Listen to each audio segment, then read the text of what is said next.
All right. Woo! Woo! It's Wednesday. I'm here. Yay! Oh, welcome to Talking Heads, everyone. Episode 282. Your once-weekly live show. Yeah, right. For those latest in beer and tech news, I'm Jeff. I'm John. Welcome to the show, everyone. Thank you all so much for joining us on this Wednesday night, or in podcast form over on Anchor.fm, or wherever your favorite podcasts are found.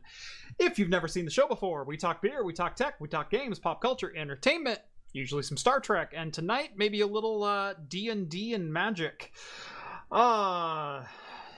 Let's see. All super chats are right in the air so long as they will not permanently demonetize the channel. We do drink alcohol on the show, and if you're drinking along with us, alcoholic or not, let us know in the chat, and we'll give some early show shoutouts as we go along. Last but not least, if you'd like to take part in the super secret chat and the even more super secret after party, think about joining the Patreon. Link is down in the video description. As a bonus, you'll get to hang out with myself, John, Rhett, Steve, all the hosts from Talking Heads, and join the awesome community that hangs out over there. And now someone's saying John is way louder than you. I adjust this like every week. Good Lord. I could turn mine down. No, I just turned you down over here. So say something for me. All right, I'll say something for you. Okay, you're peaking around -8. I'm still at like -15. So what the crap? I don't know. Oy. Yeah, it's probably just people that are already drunk. There we go. All right, now I'm at like -10. Are we balanced? All right. Is everyone good? Is this better? You're right. Good? There. Same time. Yeah. Ugh. Cool. Just. Yeah, John is used to getting turned down. Yeah. His voice was so strong in choir, he didn't even need a microphone, the teacher told him. I didn't. That whole scene in The Pick of Destiny is based off of me.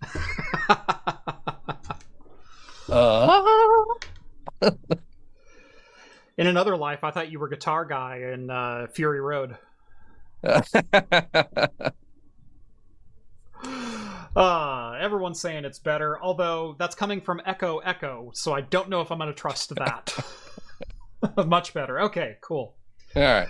All right. I've already got Novella Hub chiming in with a brew. Central Waters Brewing, Brewers Reserve, Call Me Old Fashioned, an imperial red ale brewed with cherries, a touch of bitters, and then aged in brandy, bourbon, and orange cacao barrels. Or that sounds amazing. Sounds amazing. I want one. Well, what do you have for tonight? You know, I was actually lacking in the 12-ounce cans, but luckily I found two, and it is starting to get a little bit warmer. So my first one is a lighter beer. So I'm going to go with Trapdoors Hella Lager. Nice. So just a nice, clean, crisp lager for the beginning. Yeah. 5% ABV. Yeah. I'm starting with my lighter beer, which is also the heavier ABV beer.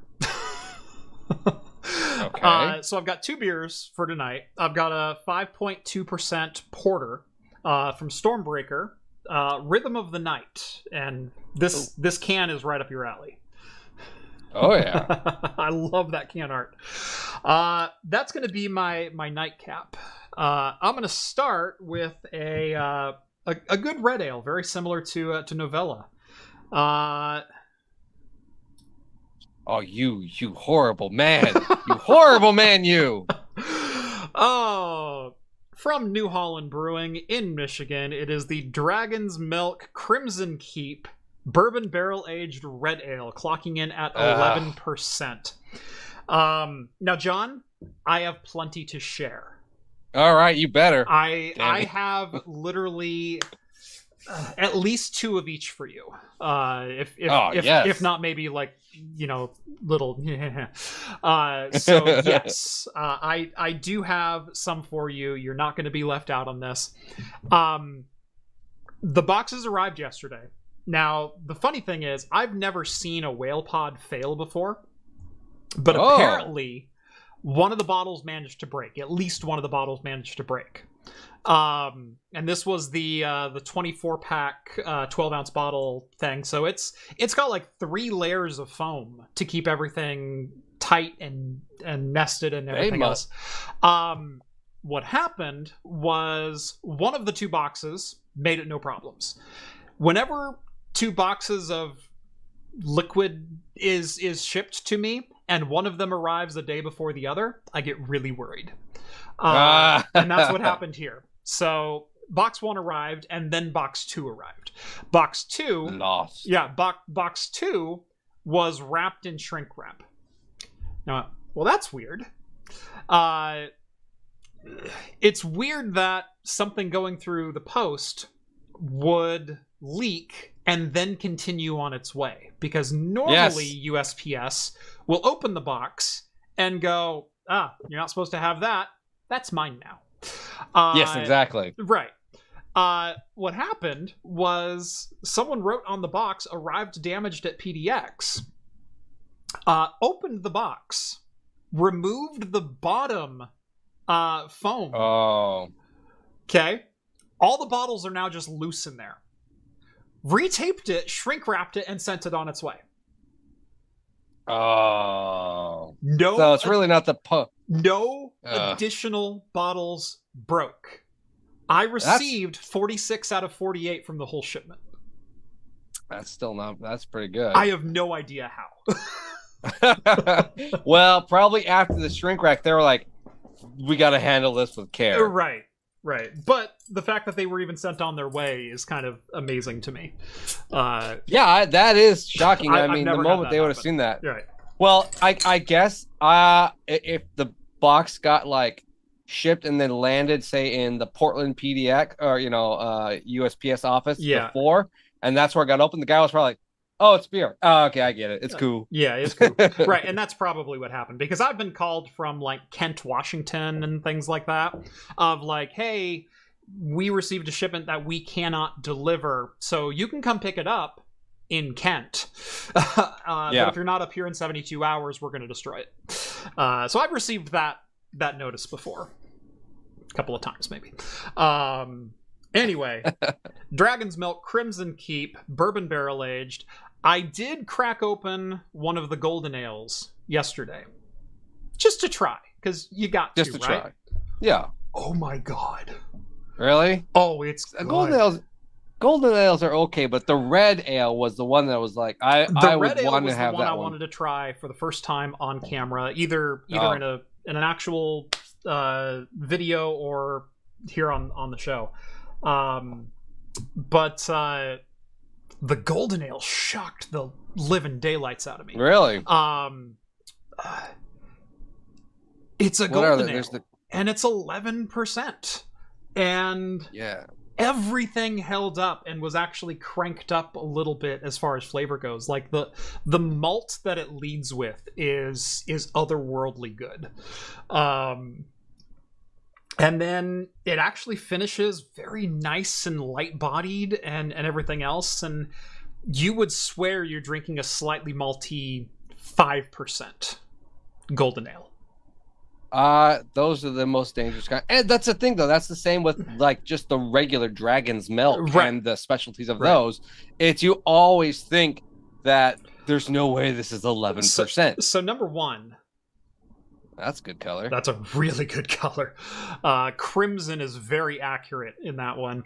I can't think of many like above double-digit beers that remain like crystal clear. Oh yeah, no, that's you've got Ninkasi Megalodon. That's a double IPA, 10%, and you've got a couple others that will like flirt with that. But usually, even the IPAs start getting like really, opaque, murky, hazy. Yeah, this was still crystal clear. So yeah, Crimson Keep. Here we go.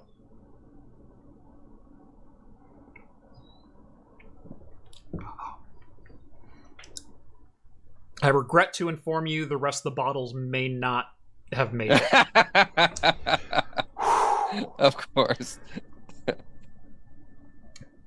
Again, if you told me this was a 6% red, I would drink this until I died.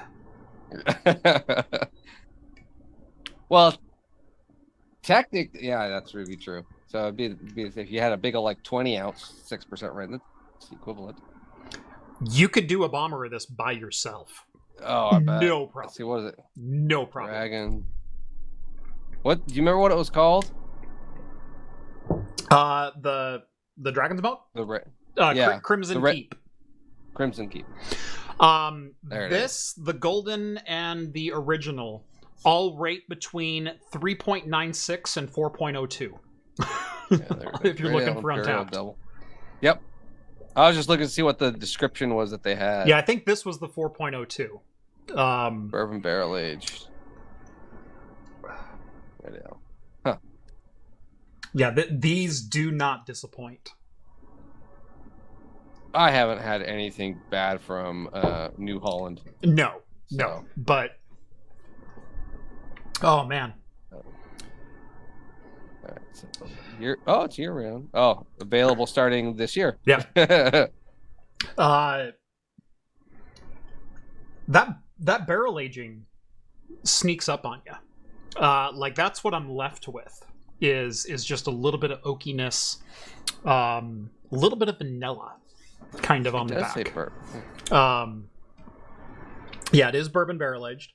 But yeah, what I'm left with is this real like vanilla like sweetness on the back end, and just a little bit of that woody, oaky, kind of dark, dense flavor. Up front, this is all malt. I had a red ale, and I don't remember which one it was. I had... Oh, it was... was that the red that Cosworth gave me? Graveyard of the Pacific. It's from a brewery up in Washington. It was a 10% red ale. And that was one, I think in the review that I said, normally it is incredibly difficult to get a true red ale, like an Irish or English style red, in the States. Because very hard. On the East Coast, they suck. And on the West Coast, they're hopped reds. Mm-hmm. And so you end up with, a red IPA or something like that. But that was one that was like a true English-Irish red. This is very much in that flavor, but barrel-aged. Well, it's weird. It says actually only aged 1 month. Mm-hmm. So, but still... It's there. Like I said, and it sneaks up on you. It's very light. And it's very... I wonder if it's their barrels, too, because they started making their bourbon and whiskeys, too. That's true. I wonder if it's theirs. Yeah. So... Because they could then just be fresh. They don't sit there and say. So you might get a really pleasant, stronger barrel-aged taste to it. So that's why it doesn't need to be aged longer. Mm-hmm. So let's see. All right. Anyone else? Let's see. Michael S. is having a Lagunitas Maximus Colossus IPA, 9%. I really do enjoy those. That's a good one. That is a good one. You can get that for like $2.50 here in the big 19-ounce can. Yeah, so it's always a nice. Either that or Cryo Stash are usually the ones that I'll grab if I want just a single. Yep. Let's see. Tonight I've got William. Tonight I've got a pint of single cut Beersmith's Epicmore Cowbell Chocolate Milk Stout coming in at 6%. Nice. More cowbell. Nice. More cowbell. We got a super chat. Yes. So we got Green chiming in with $5. Thank you very much. Any interest in self-hosted or containerized web emulation? Emulator.js, Web Arcade can run in containers and provide Portal-style retro game emulation. I hesitate to do a video on that. Interest, sure. Like, I'm always interested in new remote-style gaming tech, self-hosted, anything. Doing a video... It's difficult to do videos on emulation. The ones that do it very well. You've got your classics out there. You've got your your ETA Prime is probably one of the biggest names in emulation and handheld reviews and things like that. There's a number of other channels that focus on emulation. There's Retro Dodo, there's the Fox, there's I know I'm leaving a number of them out, but there's a number of really good ones out there. Covering emulation from a mainstream perspective, from a perspective that I would. In fact, I don't even know if I should mention this, but I have a product on hand that is kind of a little controversial at the moment because of where it came from and who made it. I'm not going to go into much more than that, but there's some like manufacturer angry at distributor things where the manufacturer hasn't acknowledged that they've produced this product yet I have my hands on one sent to me from a distributor who wanted me to link their Amazon store. And I'm like, yeah, sure, I'll review it. It looks interesting. Only to find out that the manufacturer was like, yeah, you're not supposed to have that yet. I'm like, well, I didn't sign anything, so I could make a video about it. But it's weird. Yeah. It's weird. But you get into the whole legality of it. And I have no problem with abandonware. It is, and if you consider most of what people consider emulation these days, which is your PlayStation 2s, your original Nintendos, your Game Boy and Game Boy Advanced, those games were sold 20 to 35 years ago. They're never coming back in any amount of way that would actually make a publisher money. And in a lot of those cases, I owned the original hardware. I owned the original games. Not all of them. I have a quite extensive ROM library, but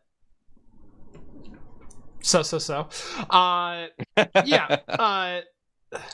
But it is still technically illegal if not just outside the spirit of what copyright law was meant to prevent. Look, Battletoads for the NES is never coming back. I don't mind that someone has it on their PC and they can play it, because were they going to spend money on it? Probably not. So in this case, in the case of like abandonware and emulation in general, is it piracy if you were never going to spend the money? If you were never going to be a customer, or if the company made it impossible for you to be a customer? Then it's not piracy. So try talking that way in a court of law. I am not a lawyer, but I guarantee you're going to get your ass handed to you.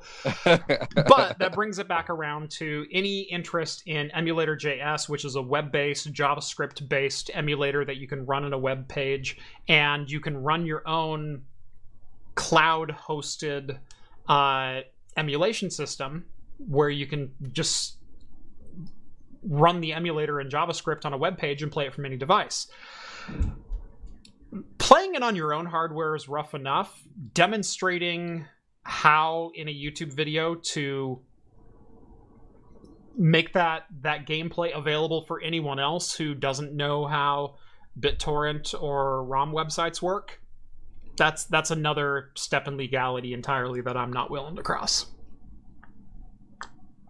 Yeah, no, it's anything ROM related too. I mean, because you've even done just like your arcade behind you. Mm-hmm. The games that you showed just in that video alone, you're like, look, these are the games I am going to upload. There was a couple other, I think, Raspberry Pi or something. The games that I demoed in that particular video, in my arcade build video, were all available on GOG as Windows-based games.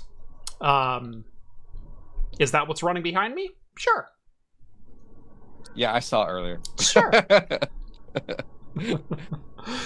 Maybe it's Mortal Kombat 3 Ultimate, which was an arcade-only title. I don't know.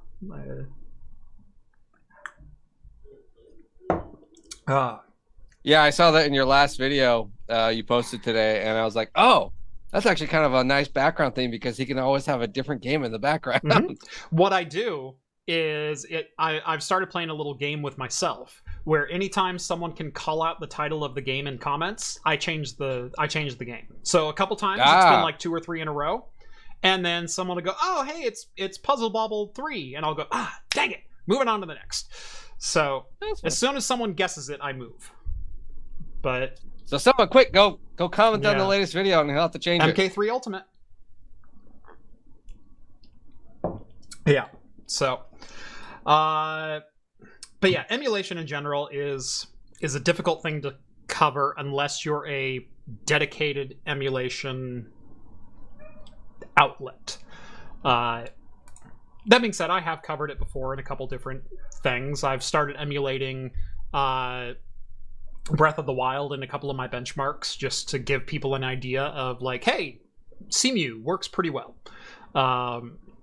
But I don't know that I'll dabble much further into it than simply acknowledging it. So there you go. You know, I named the title of this episode after the last story chronologically. But I really want to talk about this. All right, that's fine. I'm good with it. There's a lot of other... There is some other news to get to. There's a couple of Reddit posts that show Ryzen 7000 X3D CPUs have burnt out because maybe they were feeding them too much voltage, maybe they were feeding them too much current, maybe pins shorted, who knows. Very weird, very early... You can call these first-party accounts, but unvalidated accounts as far as what the actual specifics around it are. So that's going to be interesting as that story develops. AMD Ryzen has launched Z1s for handhelds, which is an entire range of chipsets, system-on-chips, that have Zen 4 CPUs and RDNA 3 GPUs. The first one you'll see it in is the ROG Strix Ally. And... get ready for not just like, can this handheld possibly play this game at 30 FPS?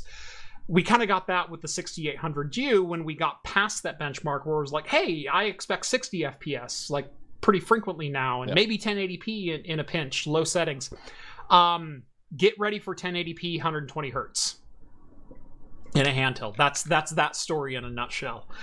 And we've got a couple other stories to cover, but the headline story, Wizards of the Coast, the company that's behind both Dungeons and Dragons and Magic the Gathering, was made aware of a YouTuber who had unboxed a set of Magic cards that hadn't been released yet. Okay? Yeah. Now this YouTuber, who goes by the Old School MTG, what was his name? I forget. Old School MTG. Yeah, Old School Magic the Gathering. Had about 4,000 subscribers on YouTube. And owns, personally, over 1 million Magic cards. Buying and selling Magic cards, not a new thing to this guy. Buying Magic cards for exorbitant amounts of money. Not a new thing to this guy. Finding rare releases, finding, mint cuts, finding weird, obscure things that an audience might care about and a collector definitely does care about. This guy. So, he meets up with a broker and agrees to buy the March of the Machine pack, which was made available sometime in like February or something like that, and he bought this early March. Broker says, okay, yeah, $4,000. And so he goes, okay, that's a lot of money. Now, some people's alarm bells are going off, like, who spends $4,000 on Magic cards?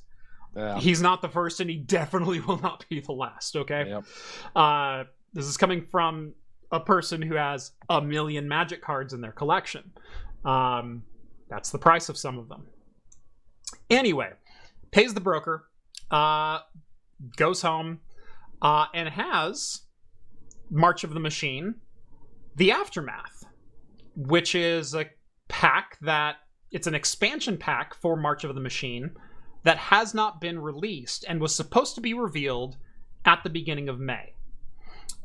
So here in the next week or two, supposedly with a May 12th launch date. So we're here just within 20 days of the launch date. Now look, embargoes are a thing.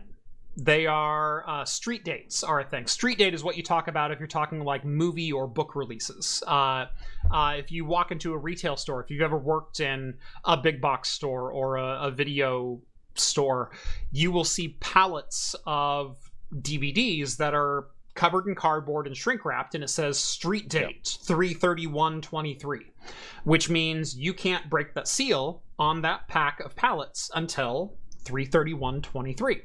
And they even have a timestamp in which they can be released to the floor. And so usually if you work at a Best Buy or a Walmart or whatever else, your overnight duty for that pallet is to wheel it out, and then at 6 a.m. open the box, and then they're for sale. Like, that's how releases work. How a lot of video game hardware releases work is by embargo dates. That is, you will not sell or release information before a specific date.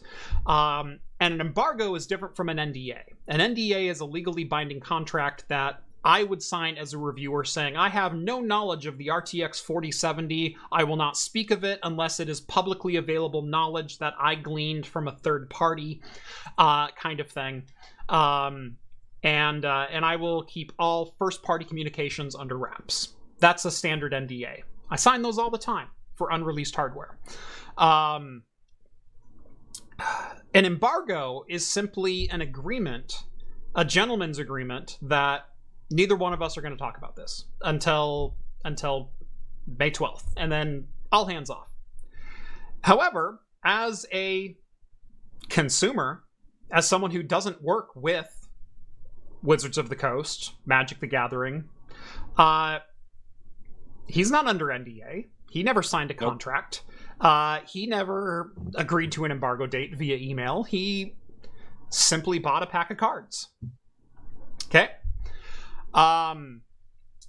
Wizards of the Coast, infamous for their wonderfully graceful treatment of all of their customers in every situation.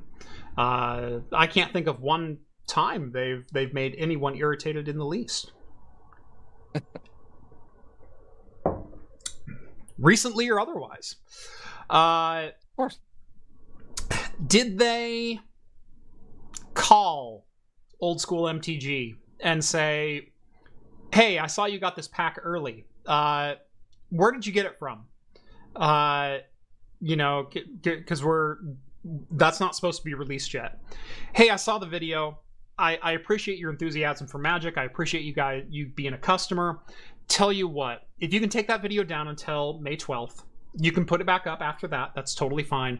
And tell you what, we'll get you early access to whatever the next expansion for that is. Like, we'll bring you into the fold. We'll get you set up with whatever you need to, we'll sweeten the pot for your inconvenience. Right. Yeah. Right. Yeah. This looks bad for us because an embargo date was broken. We weren't ready for this announcement yet. Hey, tell you what, you scratch our back, we'll scratch yours. Like, exactly. That's how you. Yeah. That's how it should have been done. It's how it should be done. Because what are you, Wizards of the Coast? You're a company that sells entertainment. You're not a hardware company. You're not a logistics company. You're not anything else. Your bread and butter is the well-being and enjoyment of your customers. Your customers have one of two traits. Either A, a lot of disposable income, or B, they like your product. That's it. That's it. You start pissing them off, let's see how much that disposable income weighs into the equation anymore. Yeah. So, what did Wizards of the Coast do? Did they give him a phone call? Did they send a certified mail from a Cease lawyer? And desist Cease and or something, desist, yeah. take this video down, which is kind of within their right to do. kind of.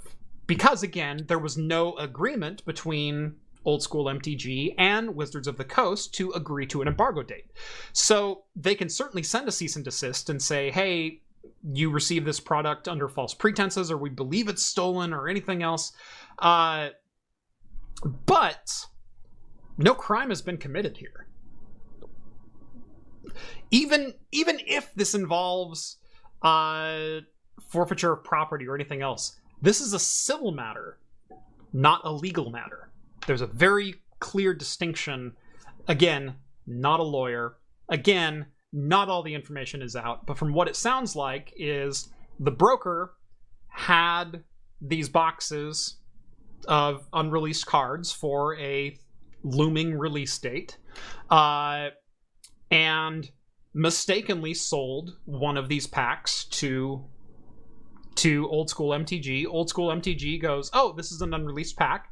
This is not, unheard of for someone to open packs of Pokemon cards or Magic the Gathering or whatever else early. Like, I hadn't heard of this pack, but hey, let's open it on my YouTube channel. Did they get a call from Wizards of the Coast, a certified letter, a email from a lawyer? No. What happens? Two Pinkerton agents.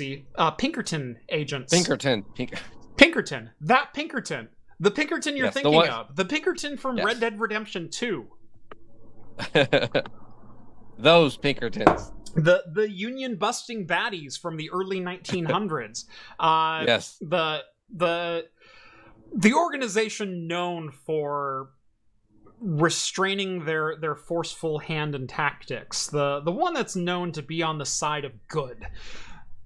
Not that Pinkerton. The Pinkerton you're thinking of from Red Dead Redemption 2. If anything, Red Dead Redemption might have downplayed some of it. Anyway, two Pinkerton agents arrive on his doorstep, knock on his door on one random morning. Even inquired to all of his neighbors like 3 or 4 days beforehand. Hey, do you know anything about this kid? We have an appointment with him. And no. So anyway, they knock on his door. And mind you, Pinkerton agents are independent contractors. They are independent private investigators or detectives. They have no actual legal authority. They cannot serve warrants. They can arrest you in a citizen's arrest type manner, dependent on... If they witness something, if they have to witness... Right. If they witness firsthand a crime, they can arrest you and hold you until a sheriff or actual form of law enforcement are there. But they have no court-issued authority. Okay? No. They knock on the door. His wife answers, and said, "We're looking for blah blah blah," and said his entire name. His last name is Cannon. Gave his full name and said, "We're investigating some stolen material." And she's like, "Okay, please wait outside. I'll go get my husband." A Pinkerton agent, allegedly, I'm going to say allegedly, but put his foot in the door, attempted to enter the domicile, and prevented her from closing the door. Can't do that. Can't do that. You don't have authority to do that. So Cannon finally comes to the door and says, "What's this about?" Gets everyone outside. Good move, Cannon. Gets everyone outside and says, "Hey, what's going on?" And they said, "We're here about some stolen property. Do you have Magic cards in the house?" And he goes, "Yeah, I'm a collector. I have like 1 million Magic cards in the house." And they say, "Oh, do you have full documented receipts for every single Magic card that's in your house?" He goes, "Well, no, but what are you looking for?" "We're looking for this particular pack of cards that you did a video on." "Oh, yeah, I have that. And I have a receipt for it. I purchased it." And they said, well, would you give it to us? And he says, well, no. And he goes, okay, well, we're going to go get the county sheriff involved then. And we're going to bring him down here. We're going to seize all your property. We're going to hold you you're going to go to jail for anywhere for between 1 and 10 years. And you're going to pay $200,000 in fines and legal fees. Yeah. And so he gives them the cards that they were after, plus the original packaging and the original shrink wrap, and they go on their way.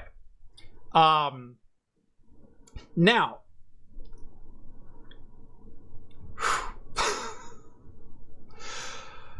Wizards of the Coast. Was it really necessary to... Well, actually, there was more in that too, because again, allegedly, this wasn't even like a quick conversation. Mm-mm. This was like, it went on for a while. I guess they some form of aggression so harsh enough that his wife started to break down. His wife broke down into tears at one point. Because of the threatening, menacing, intimidating nature of the self-proclaimed Pinkerton agents, and we're going to take your husband away for a long, long time. Yes. Yes. Yeah. So this goes back to the or what you were going to of does the company that does Time Wizards actually did they have to do this? Right. That harsh? Look. Street dates are there as essentially a gentleman's agreement. That's what they are. Unless you're under contract, unless you're under an NDA. So if you're someone like Walmart, you sign a contract saying, we will not break street date with Warner Brothers Studios. And Warner Brother will send you DVDs prior to release that you cannot release until their specified embargo date and time. That's pretty standard practice. If Walmart breaks that agreement, then Walmart might be subject to fines from the company, which are agreed upon in the contract, a civil contract, not a legal contract, a civil contract, and could include punishments up to Walmart not being able to carry Warner Brothers movies anymore, because if they break enough street dates, then that'll happen. Look. Apple is one of those companies that is super harsh, super regulated, has everything above board. Apple has their own internal police, which employees have previously referred to as the Apple Gestapo. Apple, and in a cruel twist of fate, had a dealing with Gizmodo, this website, about 13 years ago, around the time of the release of the iPhone 4. Specifically about 3 months before the release of the iPhone 4. Because, stop me if you've heard this one before, an Apple engineer walks into a bar. It's not a setup for a joke. It's actually what happened. An Apple engineer in San Francisco was testing an iPhone 4 prototype that was inside of an iPhone 3GS shell, so he could use it in public without drawing any eyes to the new unibody aluminum frame that they were designing for the iPhone 4. Got hammered, left it in a bar. Someone recovered the phone. Gizmodo ran a story on it and dissected the phone and tore it apart and everything else. Did Apple send their own personal Gestapo and Pinkerton agents to Gizmodo's door? No. What they did was they sent a certified letter and contacted San Francisco Police Department and said, hey, we believe we know where the location of some of our stolen property is at. And so they knocked on Gizmodo's, they sent a letter to Gizmodo and said, hey, do you have our property? Gizmodo said, I believe this is your property, yes. And they said, we would like it back, please. And Gizmodo said, of course, sure. There you go. So the irony of Gizmodo covering basically the same thing, but where Wizards of the Coast hires literally Pinkerton agents to go to the front door and threaten and intimidate someone in which no crime was committed that we know of. Now there's a missing component to this. Did the broker acquire illegally the original deck, the March of the Machine, the Aftermath package that was sold to Canon. We don't know, but Wizards of the Coast has brought no such information or evidence, at least to the public conversation. Yeah. So that deems that this is a civil conversation. That deems that this is a civil matter. Threatening to go get the county sheriff, throw you away for 10 years, and charge you with $200,000 in fines and legal fees because we can do this all day, buddy. Yeah, well, that's the other thing is, he's out this particular money that it was, again, because he eventually did, like you said, give it to them. But these detectives are under contract, I use that quotationally, under them, so they're acting as an employee or representative of the Wizards, whatever, exactly. of the Coast. Now, in a statement, Wizards of the Coast did say that... let me see if I can find the actual statement here. Wizards of the Coast, quote, and this is a direct quote from the company, strongly refutes the depiction of events which contradicts both the report from the investigation as well as the conversation between the individual and Wizards of the Coast representative after the interaction in question. The company also stated, under no circumstances would we instruct any employee or contracted agency to intimidate an individual. And here's where it gets really dicey, is because Wizards of the Coast contracted with Pinkerton, the actions of the Pinkerton agency are the liability, I'm not a lawyer, of Wizards of the Coast. Yes, I would believe that. If you hire a guy who's known for breaking people's kneecaps for cheating in Vegas and say, hey, go deal with this guy for me. He's a customer and he's been screwing us out of a lot of money. And he goes and breaks this guy's kneecaps. You can't in court say, well, I didn't know he was going to break his kneecaps. Doesn't matter. He's now your temporary employee representative. What he does, it falls under you, the company. So, again, we don't know the upper story of this, but stolen property is a far-fetch. They are... Oh, and they claimed copyright infringement as well. Again, nothing was copied, nothing was duplicated, nothing was obtained illegitimately, as far as we know, outside of a civil embargo agreement with the original card broker. And in which case, they can take it up in civil court with the original card broker. But the customer is still a customer, and the consumer is still the consumer, and may still have full legal rights to that deck of cards. But Canon says the agents continued to claim that he was in possession of stolen property, and that if Canon didn't hand over the product, quote, immediately, they would escalate the situation to local law enforcement, claiming they would bring in the local sheriff. They claimed copyright infringement and said I would face between 1 and 10 years in jail. They also allegedly threatened that this incident could result in up to $200,000 in fines plus legal fees. Was this necessary? No. No. Like you said earlier, that a phone call. Now they claim too that Wizards of the Coast claim that they called, but there was no voicemail left. They tried to get a hold of them, but no one was there, so they didn't do anything. These are all claims. Right.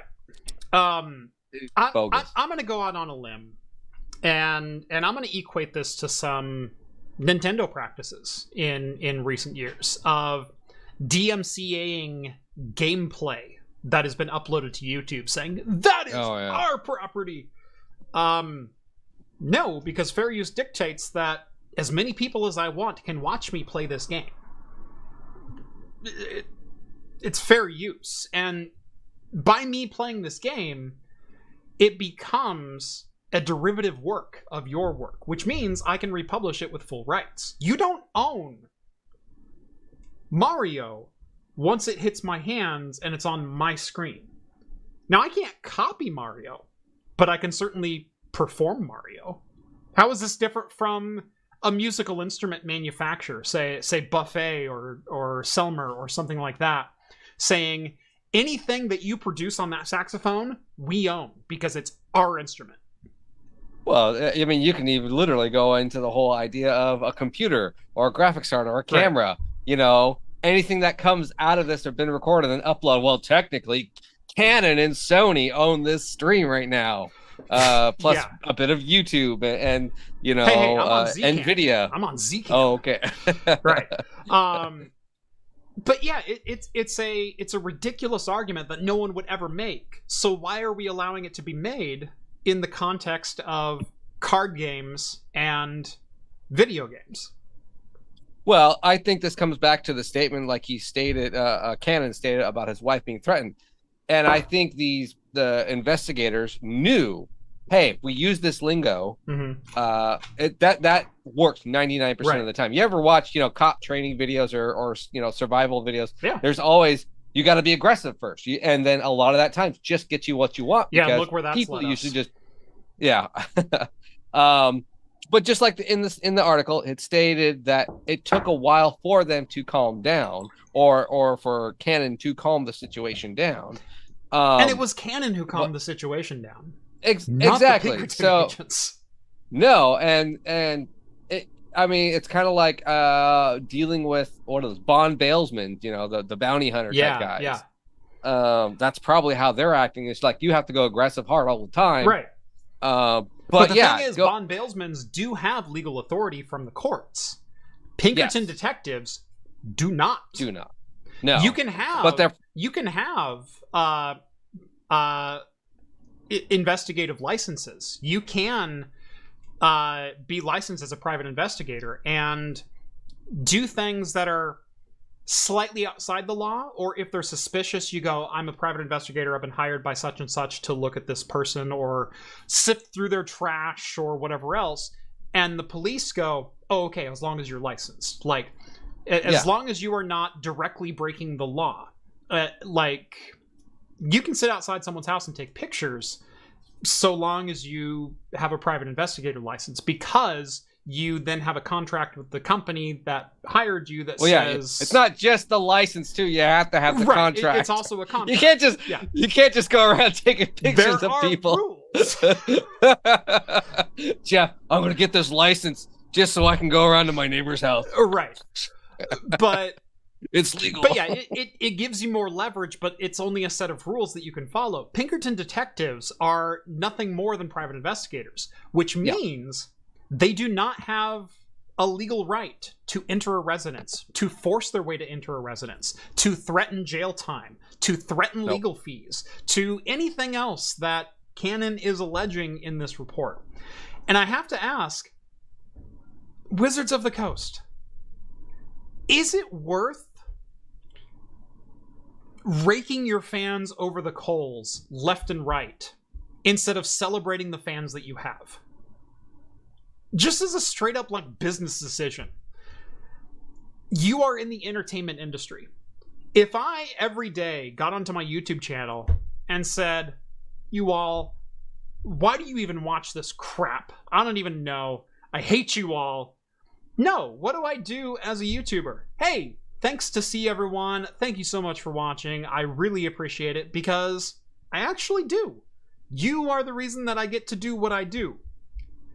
Consumers are the reasons that Wizards of the Coast and all the artists and everything therein get to keep expanding the games that they make.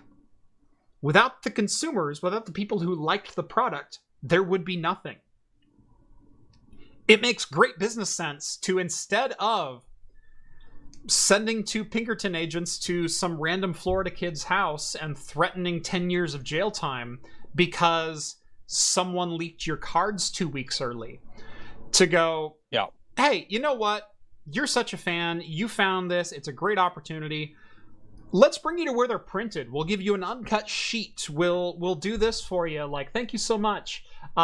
Next time, you know, let's get you in the fold and have you not break embargo. Like let's make sure that you're aware of the embargo dates that are coming out. You won't talk about the new card packs until they're announced by Wizards of the Coast. You'll get all the press points. He wins. Wizards of the Coast wins. Everyone wins. Nothing is weird. And no one goes to jail and threatens legal fees. Well, now this isn't the first time. It states in this article that this isn't the first time, the Wizards of the Coast have even deployed the Pinkertons in an investigation. And this has to do with what they said was a uncut sheet that, again, stolen material. Now, there's a reason I brought up the uncut sheet, because this is not the first time the Pinkertons have been used by Wizards of the Coast to recover Magic cards. So that article I haven't read yet, if it actually was stolen. Yeah. Do you know if that one was stolen or not? Well, the only link to this story is on magic.wizards.com. Yeah, it's an archive link on their own website, which means it has been completely whitewashed of all like negative and incriminating information that were like, well, it wasn't actually stolen, but we still took it back anyway. Like, yeah. So I'm just wondering then if they were like, well, let's just do this again. Mm-hmm. Yeah.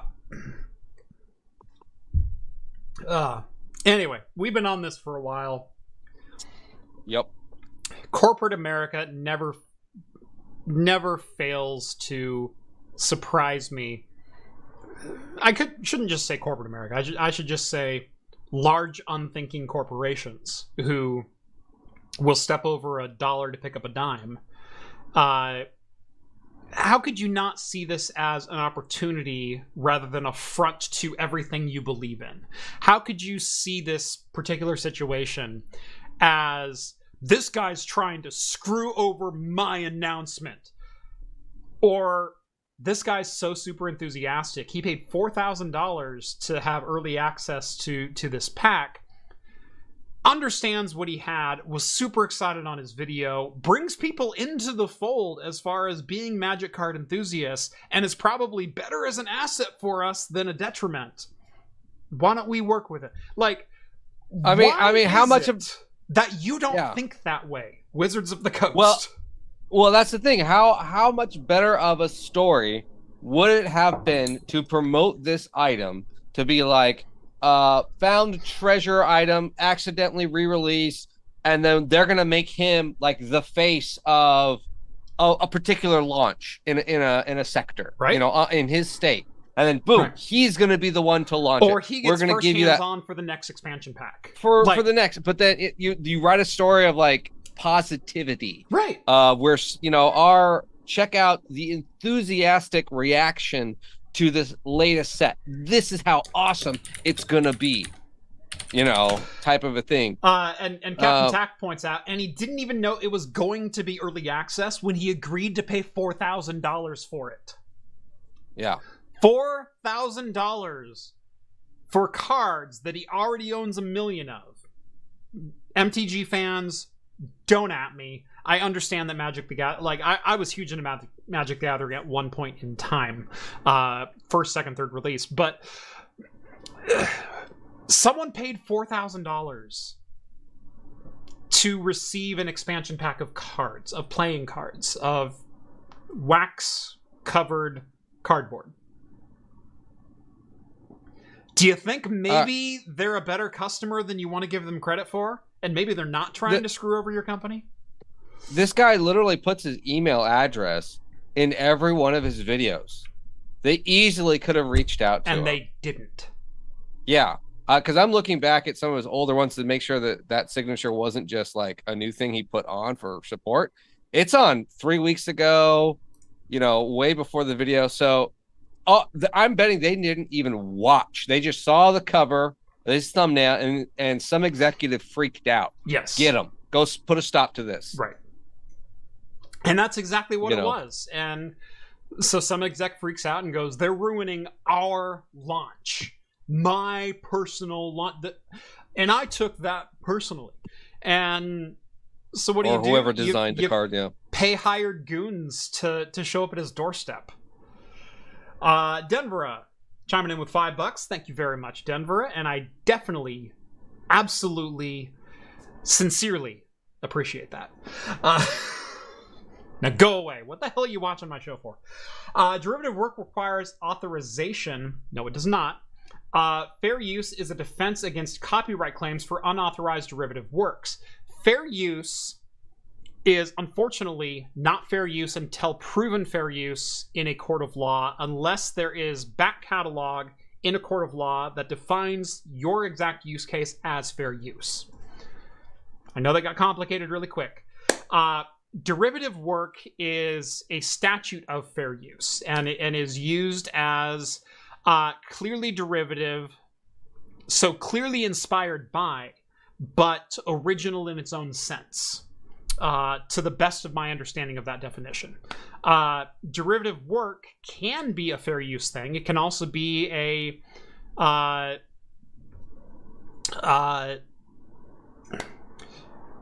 in video games. In video games, in board games, you're not allowed to copyright game mechanics.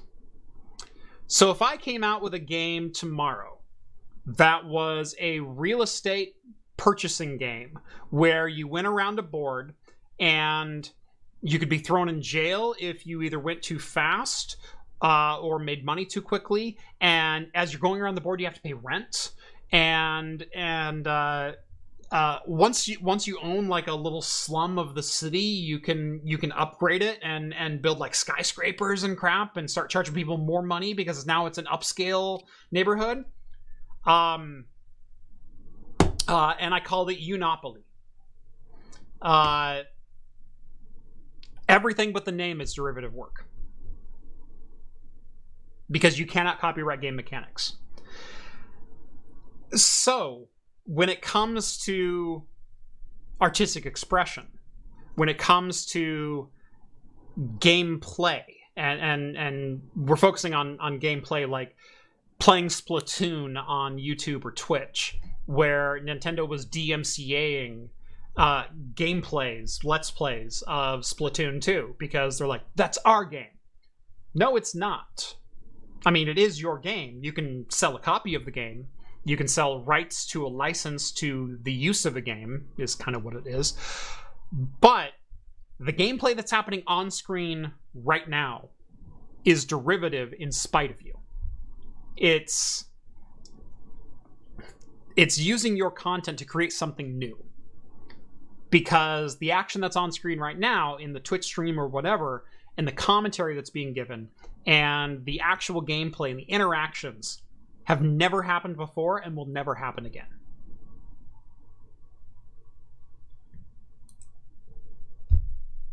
So there you go.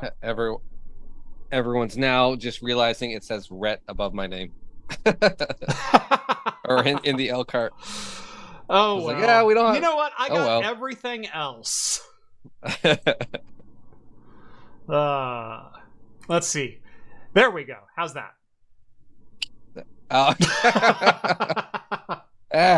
Give me a couple years. Yeah, sure. Uh-oh.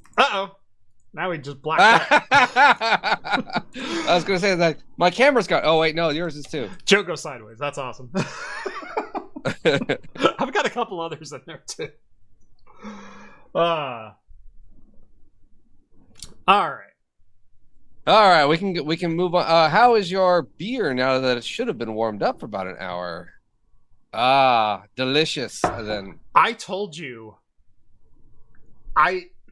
if you just had this on tap, if I had a keg of this on tap in my fridge, I would be dead by 2 a.m. Physically dead. Like no heartbeat, I'm gone. This is a dangerous beer.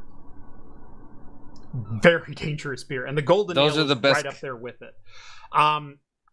If I may be so bold, I liked the Golden Ale better. Really? I did. Interesting. I did. Interesting. This one, it was too on the nose for like a 6% red. Whereas the Golden Ale felt greater than the sum of its parts. It felt like a bigger, bolder, yet still had everything that I wanted Golden Ale. And even though Golden Ale isn't known for like super bold flavors, no. A Golden Ale is just the side of a Pilsner. A little bit maltier, yeah. Right, a slightly malt. It's the weekend. It's the ale version of a lager grams instead of 100 grams for this batch. Like that's a golden ale from a pilsner. Like if we're being honest, it didn't turn into the areas that you'd be afraid of. It didn't taste like a dry, Olive Garden biscuit. It didn't taste bready at all. In fact, the front of the flavor is super broad and complex, but very, very malty and really, I mean, just like I keep going with this because it was just a big malt flavor. Like, yes, it was big and broad. And then about midway through, it just kind of dries up a little bit, but it dries up in like this real crisp, clean, what you'd expect out of like a 4 or 5% pilsner, like a nice refreshing, like, oh, I could have another sip, like, oh, I can have another sip. Refreshing. It dries that mouth up just a bit to like, oh, I need to grab my glass. Right, exactly. No. And whereas the red, it was a real meaty, delicious, fantastic red ale. But I've had other red ales that are like that, where I can't say that like the golden. Okay. So there was a uniqueness about the golden ale. Yes. Yeah. I can't say I've had one as big and as bold that was still true to that name, whereas I have with reds. Yes. Okay. So I can see that. I understand that. Yeah, and for that, I kind of like the golden more. It's a little more unique. It's different than you normally get, and it far exceeded every expectation that I had for it. And I can say that about both of these beers. They're both amazing. So if I was rating, I'd give the red a 4.0. I'd probably give the golden a 4.25, maybe a 4.50. So, I mean, and they're that close. Okay. But I gotta go with the golden. I gotta so far put that one up. What was the third one again that you got in the pack? Third one's just a standard. Just standard Dragon's Milk. I think. Let me go grab the bottle. Hold on. Now you might be curious. Like some form of a reserve. Well, while he's doing that, I'm gonna go grab my beer and open it up on the screen and go with that. Oh. All right, so. Yes. Oh, okay. Standard Dragon's Milk, bourbon barrel aged stout, 11%. But it's got a fancy label. Get. Right. I was gonna say it's a fancier label. Yeah, it's a way fancier label. But yeah, it's the same bourbon barrel aged standard Dragon's Milk. We get a white label with a red dragon, and it's usually in a bomber. We do not get the 12-ounce bottles around here. No, we don't. I don't know why. It's always everywhere I see it. It's always the big bomber. Yeah. And I look at that. I'm like, oh, that's such a good beer. I don't want that much. Right. I still have a couple bombers of Dragon's Milk out in my upstairs fridge because it's like I have a lot of stouts in here too. Like this fridge in particular, holy crap, it is loaded right now. But they're all like, I think if I averaged them, the average ABV would be about 13.5%. Like, I had trouble again today. I was this close to grabbing a wax dip because I was like, I have nothing else. I almost did as well. I almost grabbed a Fremont off my shelf. Yeah, I was like either Fremont. I am out of every like standard beer. I don't think I own a beer other than the one I'm about to drink that's less than double digits. Well, yeah, this is like my last can of non-double digit beer. I found this lager in the mini fridge here in the studio. Just like, oh, thank goodness, because it was gonna be a barrel-aged IPA at 11.5%. Yeah, I was like, oh man, all right. Yeah, I think this is my last IPA in a 16-ounce. So, all right. Well, I'll open mine really quick. Yeah, go for it. But again, last one. I'm having the legendary Heady Topper. Oh, Heady Topper. I knew it before it came into focus. Do you see that? Yeah, it's like, oh shit. And I am having the Stormbreaker Brewing Rhythm of the Night Porter 5.7. Yeah, 5.2. Chuck Payne wants to know, Craft Computing, do you love Old Smith oat stouts? Old No. Smith. Old Smith. You know the bottle if you saw it. Oh, is that the English one that you always get? They sell at like World Market. Yeah. So it's Old Smith Oat Stout. Oh yeah, organic oat stout or whatever. Oat stout. There you go. Samuel Smith. Yeah, exactly. No, it is one of my least favorite beers of all time. I've had it twice from two very different batches, and I thought it was disgusting. There's no other words for it. It's Samuel Smith Oat Stout is not a stout. It's a malt liquor. Read the label. It's a malt liquor. I think so. And it's awful. Let's see, because they now I do remember they do have the organic chocolate stout. Are you thinking there is brewed with what? Because I know this is an English brewery, so you could technically be right as the classification, right? But they'll call it a brew, so you actually could be right. I believe U.S. labeling labels it as a malt liquor. The old brewery. Yeah, it doesn't say. I know I've had the chocolate stout. I know I've had the oatmeal stout. I was gonna say they have a banana bread that I don't like that one. Yeah. I know a lot of people do. It just Yeah. Almost opaque, deep brown color with an unusually silky texture and complex medium dry velvet palate with enticing fruitiness. That's the descriptor I want in a stout. Finishes perhaps bittersweet. The oatmeal stout is a 5%, 1.05 IBU. United, yeah. Or no, gravity is 1.05, IBU is 32. And yeah, it's just not good. Yeah, no, I mean, I remember first having that beer before, like when I was first into beers or trying to get into beers, being like, oh, it's an English beer. This is an import. Right. Oh man, this would be back when I'm having like Deschutes Black Butte. Right. You know, we're talking, oh gosh, 16 years ago, 17 years ago. I was gonna say 20 years ago, but whatever. That would have put me somewhere. And thinking this is just so weird tasting to me. Yeah. I think I had their Imperial chocolate stout like a couple years ago. It's okay, I thought, in comparison to stuff. It seems to me a lot of people always have this weird thought process about stouts, and this I think comes from Guinness. A lot of people that don't know beer always say Guinness is this big, thick, Imperial, high ABV beer.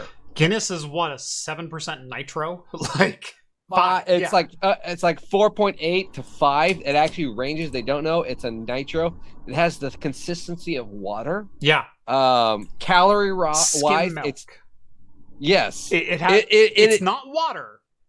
It's there, but it's skim milk. Exactly. It's healthier than orange juice because it has the less calories. Yeah. So it's not this big, delicious, Imperial big bold beer. Technically, regular like Bud or Miller's High Life or anything is a technically higher ABV. Yeah.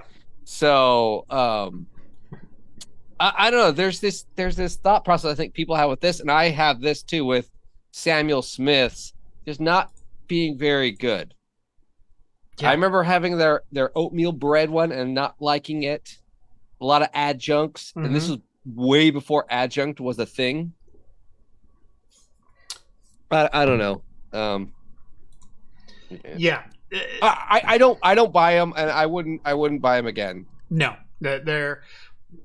I've had them multiple times, and every time, like the first time I had it, I'm like, there's no way this bottle is good. Like I guarantee I had a popped bottle, I had a sour stout, I had something go wrong because it was that bad. And then I had a couple other variations through the years, and I'm like, no, this is just dog shit. You could be right, because most of the time I see this beer, it's actually sold at world market, on a shelf, room temperature, with light hitting it. Yep. The worst way to store a beer. Yep. Elmo chiming in with $20. Thank you very much, Elmo. Hops and Brew still waiting on the video conclusion of the beer diet. Well, haven't been waiting as long for my water bottle. Hey, it's in the mail, damn it. To be fair, it's finally in the mail. Thank you. And I'm glad Jeff's wife is going to be managing the new store. Yes. By the way, that goes live sometime between Monday and Tuesday. We're finalizing plans on that. And if you find any done merch that's not supposed to be released yet, Jeff will send Pinkerton. I will send the Gestapo after you. Craft Computing Rocks glasses. Ooh, look at that. Made in-house. Not like hand blown by me, but like engraved by me. Right. But I want that glass. Right. $20 is $20. I love these rocks glasses. I bought like 6 or 7 different rocks glasses, going like, I want to find one that I can engrave on, but I also like the feel of. Look at the chutzpah on the bottom of this one. The chutzpah on the base. It is got some weight. Super bottom heavy, which I love in a rocks glass. That's good. It has some really good weight to it. And yeah, that also helps with the. It helps with the sound of the ice hitting it. Oh yeah, you get that thunk. Yeah, you don't get that ding, ding, ding. You get that ka-tunk, type of a sound. Yeah, hand blown by Rhett. That's what he does all day. That's right. So, yeah, this pint glasses coasters. John, have you seen my coasters? Yes, I have seen your coasters. I haven't seen the rocks glass, but I saw the coasters. No, the rocks glass, cool. I literally got off the laser today. We've been working on getting the settings dialed in for that. And we're going to start out with the logos on those, and then I'm actually working on a full wraparound design for it. So, yes. Wait, does that logo have the stein in it, the glassware, or is it just the computer? I highly considered because my ultimate goal, and maybe once I reach this goal, I will do this. Right now, it's just my logo. So it's the Pilsner glass, the nice high shoulder glass with the monitor. I'd considered every beer glass that I sell, I will replace the Pilsner glass with that glass. And so if it's a rocks glass, it'll have a rocks glass beside the monitor. Mm-hmm. If it's a stout glass, it'll have the old English shoulders beside the monitor. Yeah. If it's an IPA, it'll have the spiral down below. And I was looking at designing.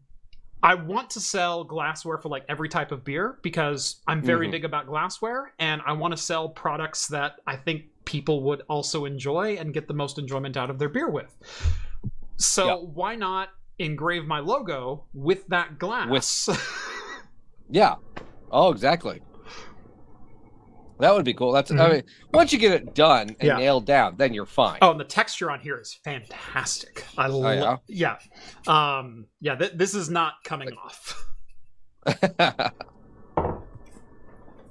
Per the question though, for the beer diet video, it's just been a rough, busy couple of weeks. Editing is usually I get to edit like 1 to 2 hours a day, and I'm lucky to get 10 to 15 minutes in. Work's just been crazy. Not personal stuff, but like just personal yard work and stuff I got to maintain. So it's just been crazy. And even I shortly shot the video. I'm halfway done editing it. But even when I started editing it, I found out I shot it in the wrong format. I thought I lost half the videos that I shot, the angles and clips I shot. So that was a whole day of recovering it on the SD card. Luckily, I was able to do that. And I was just like, I don't want to reshoot this. I kept my clothes aside in case I needed to do any reshoots. So it's just been, I'm hoping it. I even tried to hope for it to be out today. Just couldn't happen. It's every day I come home, just complain. Oh, it's like my day has been so swamped. I'm just tired.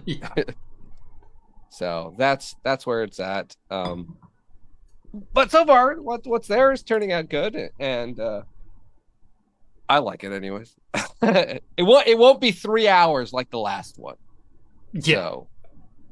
So this one will probably be like 12 minutes, something like that I can break up into small sections. So I do still remember the conclusion to your dry month a couple years ago in March, where you sat out back in your kiddie pool with the beer shower. Yeah. Are you gonna sit down with like 6 double cheeseburgers and what happened in the outset? Like a large pizza, and I just fold it into a taco and shove it in my mouth. I go get a Papa Murphy's, and I don't pre-cut it. I just bake it. Just bake it and fold it. Have you ever seen the SNL skit Taco Town? So it's an Andy Samberg skit. And is that the one with Justin Timberlake? No. So Taco Town is Andy Samberg and Bill Hader, and they're in like a taco restaurant. And they're like, "Hey, you might like our new taco," and it's like this crispy taco with meat and cheese and blah blah blah. And they're like, "Oh, that looks amazing!" And they go to bite it, and it goes, "But wait, it gets better. We fold that into a gordita shell and blah blah blah." And they keep adding, and eventually it's like and we cover that in blueberry pancakes and then deep fry it until it's golden brown. Well, can I eat it now? Of course. But you should wait until we wrap a full pepperoni pizza around it. It ends up being like this massive. It comes in a complimentary canvas bag filled with salsa. So you just dip it in the bag. Right. That's funny. Yeah. No, Taco Town is one of my favorite SNL sketches.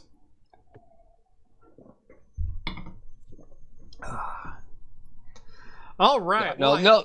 I suppose it's time to get on to, our sponsor. Oh, yes, right? I already forgot. So I haven't done that yet. Today's video is brought to you by Lenode. Every network engineer knows that you should decentralize your network. So why not host your services with Lenode? If it runs on Linux, it'll run on Lenode. That means most of the software that I've included in my tutorials on my channel, like how to run your own ad blocking, recursive DNS servers, VPN gateways, your own cloud-based Plex servers, and more. They offer shared CPU plans for as little as $5 per month and can scale as high as you need to go, whether it be virtualized hosting, dedicated enterprise GPUs, or NVMe block storage. Even if you do host your own servers, you can use Lenode to keep a backup off-site. Because remember, RAID is not a backup, as I've learned the hard way multiple times. Lenode is also expanding at light speed, with 12 new global data centers planned before the end of 2023. Visit Lenode.com/craftcomputing and get a $100 60-day credit just for signing up for a new account.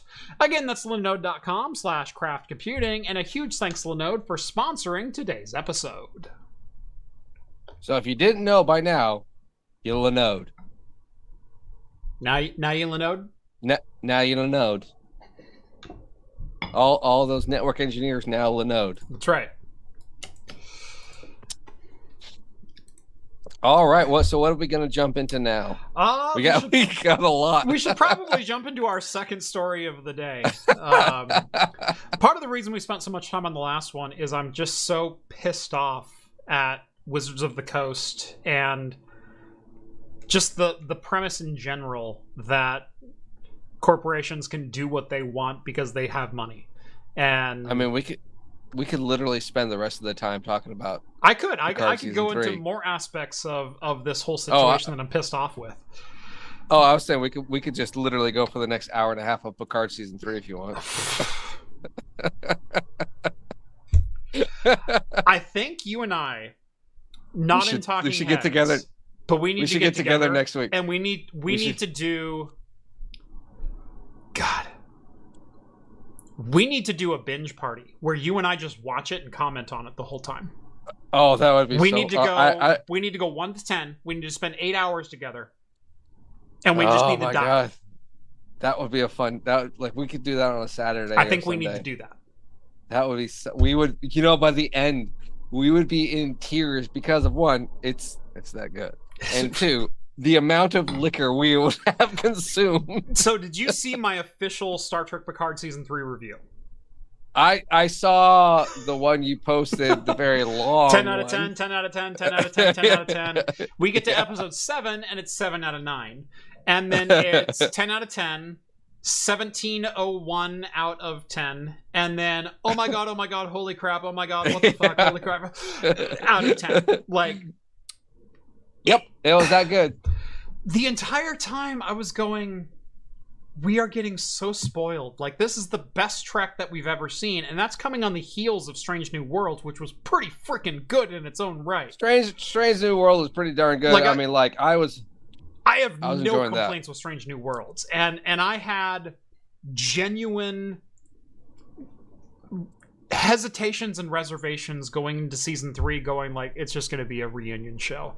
I don't want to see these geriatric sons of going on another adventure. It's that is 100% fan service. It ended up being 100% fan service, but in the best way possible, with remarkable writing, with phenomenal characterization, with one of my biggest problems. Oh crap, we're going to spend the next hour and 20 minutes in Picard. One of my biggest problems was so much TV writing, especially as it gets further and further away from the source material, and maybe the core writers aren't a part of it anymore, and so now it's a new staff of writers that has their own ideas that they want to implement. Wouldn't it be cool if we just did this, and then they use the show as a vehicle to tell their story rather than telling a story with the characters that are in the show? It's an inverse way of thinking, and it happens to, most notably, I would say, Seth MacFarlane shows. Where after 3 seasons he goes, peace out, yo, and he does the voices now, but he has no interaction with the writers, and the characters just say whatever they want when they're not actually characters anymore. But I digress. They're just Star Trek Picard season 3. It brings the characters back, but it brings them back in such a manner that it is totally relevant to what you would believe the character is doing 20 years in the future. It brings them back with motivations very much unlike what their original characters have, but are totally legitimate motivations and aspirations for what their characters would have today. It brings them back and fills in some of the gaps of some. There was one mention. I don't know if you caught this. So, Picard is being impromptu interviewed by a whole bunch of Starfleet cadets. He's drinking at 10, or he's having a meal at 10 forward, and a bunch of cadets walk up and say, "Hey, so how did you get out of this situation?" It was a situation with the Hirogen. The Hirogen were an organ stealing species from Voyager. Yeah. So sometime in the 20 years that we haven't seen Picard and Voyager and Janeway and all that, Picard had a run-in with the Hirogen and managed to outsmart them, and he kind of explains it in a very Picard kind of way, and it's totally believable, and it fills in a story point, and it just yeah, we'll check that one off the list. We dealt with the Hirogen in the last 20 years. That was the thing. Totally a thing that I lived through, and I'm happy to have lived through it. And I had a great crew behind me. And it was totally... Yeah, they. Oh well, I mean, like I said, we could. If you want to keep going, we can. There are other stories, but yes, it is that great. We really could do like 2 whole episodes of just. We need to sit down. We need to rewatch and commentate. Oh, the thing is though, it would be like a 3-parter because we would pause and be like, see that point, see that point, see that point, see that point. We really would. And we wouldn't be like, oh, this is so good, and we watch it wouldn't be 8 hours. That's my point. It wouldn't actually be 8 hours. It would be like 20 hours. It's just that good. It is fan service, but like you said, the Herogen characters, were the way the hunters, Vidians were the organ harvesters. Skull has so graciously corrected. Oh, yes. Yeah, Herogen were the Klingons of the Delta Quadrant. Yes. Maybe that's where Worf broke the Enterprise E. Hashtag spoiler. That was not oh, sorry, guys. That was so good. There's so many. Again, it really felt like you said the writers. It felt like the writers actually watched Star Trek. They actually watched Star Trek. They actually understood the characters. They actually gave the characters believable motivations, storylines, plot lines in the 20 years that has happened since. Has put them into situations where it's totally believable that that's where they're at now. And has brought them back with very believable mechanics and situations and made them work together in such a way, some unwilling and some totally willing and some kind of on the fence, where it's like, no, let's do what we spent 35 years being great at. And that was one of the great lines in there. Man, did Riker steal the show for the first 4 episodes or what? Holy crap. Oh, Riker and Shaw. Oh my god. Shaw. Shaw was the best new Trek character. God. In how long? I mean, it's so great. I just want to see. I want to see more of him. I really do. I want to see. I really, yeah. Yeah. There was only one. I'm gonna quote Shaw here though. No. Such a great. We're not going to go gallivanting out. I have orders and they come from people with a higher pay grade than all of us, so request denied. Yeah. You're retired, no chair, denied. Yeah. I think so. Oh man, did he put them in their place? Holy crap. That's never happened. And then they had to bunk in the lower decks. Oh my god. I know, that was so, but again, there are, like I said, or what a spoiler, there are member berries, thousands of them, that there's probably even more that I haven't even caught. Yeah. And so people were just have paying you gone attention. back and started watching for a second time? I watched the first 7 again. There are many. Not even. I'm on 3. I'm on 7. Not even things you didn't catch the first time as far as like the main storyline. Like there's a ton of breadcrumbs. There's also a ton of little nougats of like, oh, this came from this specific episode in season 2 of TNG. Oh yeah. Oh no, they're referring to Enterprise NX-01 season 3 with this one thing with the Oh yeah, I love it. Oh, there's so much of that stuff. So good. Ian Cuttress wants to know, live action lower decks win. I hope this happens. Holy crap. I want Trondy Newman and gosh, what's the other guy's name? I want Mariner and Boimler to do a guest appearance on whatever Star Trek Legacy ends up being. Because we know there's going to be something with the new crew. They establish a new crew. They jet off to warp. They blue ball you with Seven's captain like engage. You know, everyone who sits in the chair has a thing. What's your thing? Engage, make it so. And everyone in the chair has a thing. And they blue ball you, and then they just show the ship going into warp. I want Mariner and Boimler to make a live action appearance in the new show. Oh, that would be hilarious. Amazing. That'd be like, even at like a deep space station or something like that. Like they have to fill ship with they're filling the supplies and they're just walking by or something like that. That would be perfect. Great. Right. I would have loved the one thing I would have loved during that scene because I forget the kid's names, but Picard's spoiler alert right here. If anyone hasn't watched it, Jack? Picard's son, Jack. Thank you. Should have said was like something's missing here or whatever, and then Seven of Nine shows up lights because it was so beautiful. Computer lights. Yes, that's what I would have loved. And it was so wonderful to watch scenes lit up on a starship. Yeah. For the longest time. I mean, other since Enterprise, Star Trek Enterprise, the early 2000s, it's been dark. Yeah. And I love. Oh, it's bright again. Yeah. This is wonderful. I want to know in the final fleet battle, where were all the Cali class ships? If the entire fleet is gathering, where's the Cali class? I was wondering, is that the whole fleet and that's it? There was more in the Dominion War. You're not wrong. There was more in season 1 Picard when the entire fleet jumped into that planet. Exactly. That's what maybe this is the whole fleet locally in the solar system. 3rd generation of Spot. No, I think we're on the 12th, maybe 13th.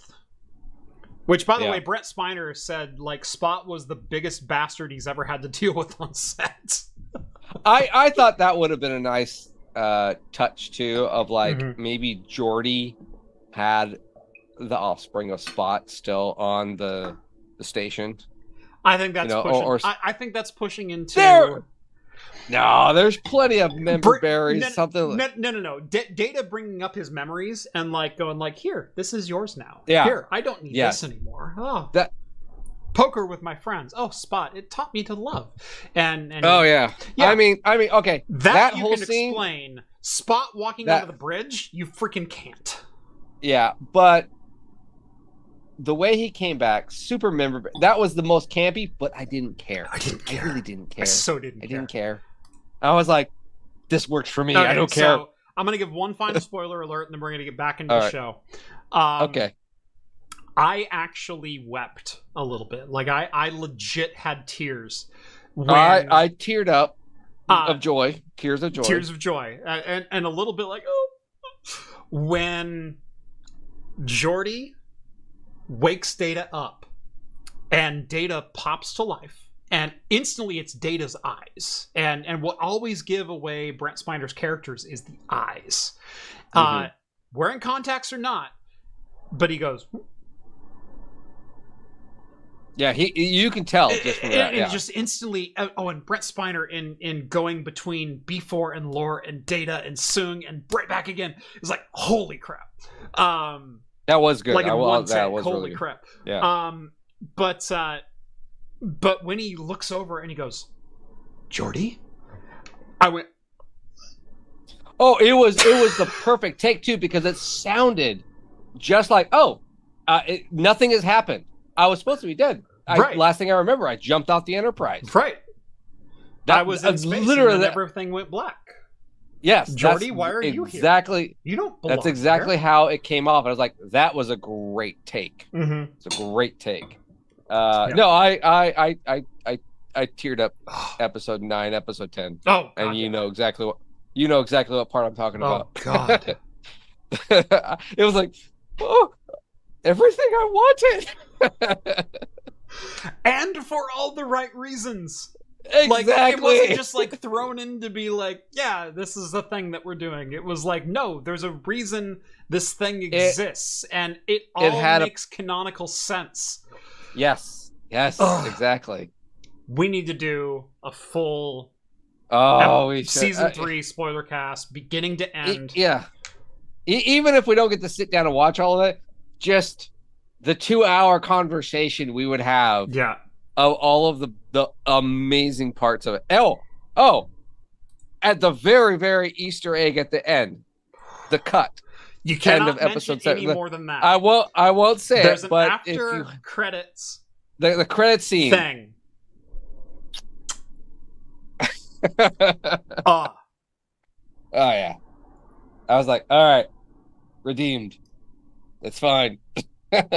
Thought you were dead. So linear.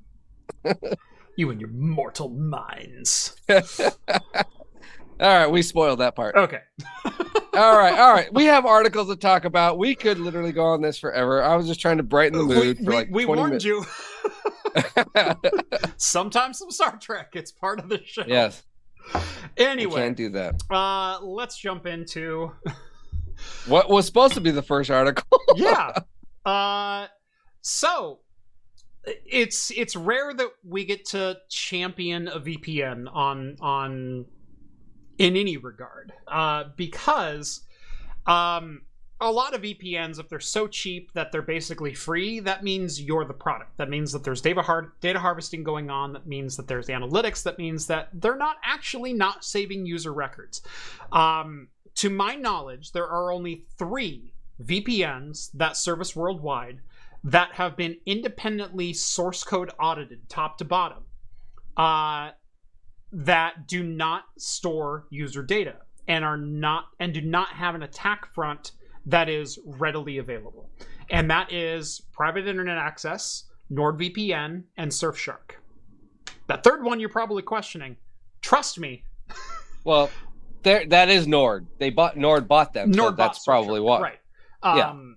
Anyway. But those 3 are the only 3 that I've ever found documentation or had documentation provided that they have been independently source code, server, and client audited. So, the cool thing is a VPN in Sweden was recently raided by police looking for evidence that a user was using their network. They knocked on the office door, they opened the door, they served the warrant, and they said, we're here to collect any computers, hard drives, data, printouts, screenshots, anything that link this user to your network. And Mullvad VPN had to say, I'm sorry, we don't keep any of that. And then demonstrated to the police their ingest-outgest process as far as the full end-to-end encryption with unknown keys. So the police left with nothing. Yeah, basically. If you are over in the Swedish area and this is a VPN, that is local to you, perhaps if you don't have NordVPN or the 2 other that Jeff recommended, this seems like a pretty viable option. At least right now, so far, it sounds like. Yep. Yeah. To quote Mullvad.net, we argued they had no reason to expect to find what they were looking for any seizures, and would therefore be illegal under Swedish law. After demonstrating that this is indeed how our service works, and then consulting the prosecutor, they left without taking anything and without any customer information. They also tweeted out the National Operations Department, or NOA, of the Swedish police visited Mullvad VPN with a search warrant with the intention to seize computers with customer data. No customer data was compromised. And then they go on to state, even if the police had seized a company's server, it would not have given them any access to customer information due to the no logging policy. There you go.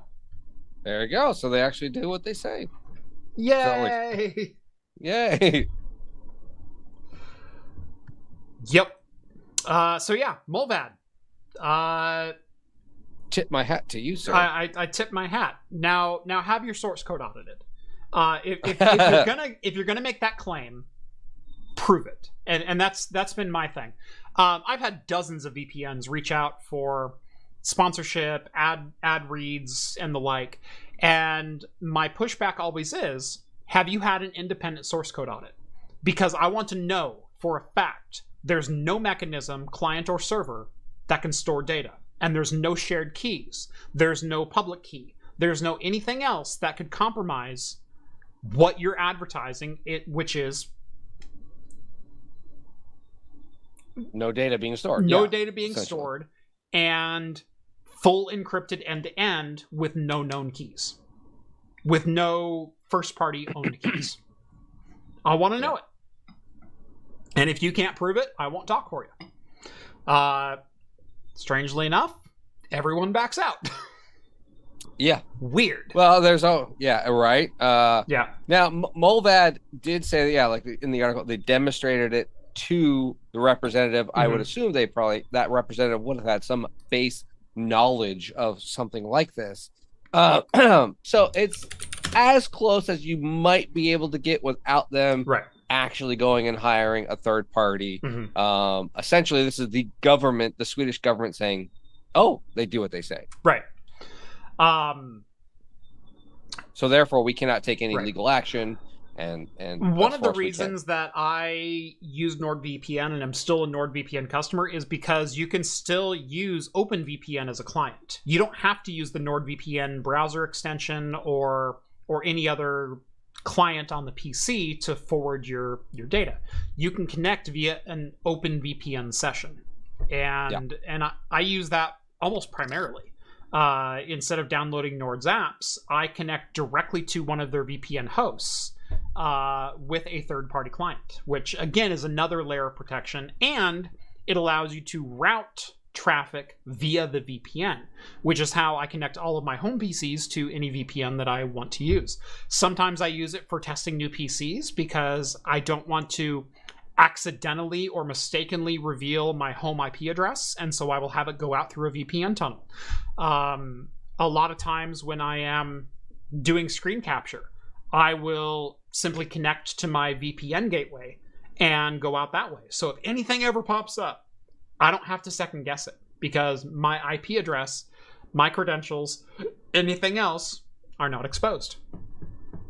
Novell Hub says he uses OpenVPN with Mullvad. So until I do some more research, I'm not going to fully get behind it, but we've got like 2 really good sources on Mullvad being fantastic for security. So there you go. Yeah. AMD announced a new series of CPU/APUs designed specifically for handheld gaming PCs, and I could not be more excited. AMD Ryzen Z1, starting with the Z1 and the Z1 Extreme, will be system-on-chip APUs with both AMD Zen 4 CPU architecture and RDNA 3 GPU architecture. The first system you're going to see this in is the Asus ROG Ally, which is starting to hit the market now. Now, why are these CPUs cool?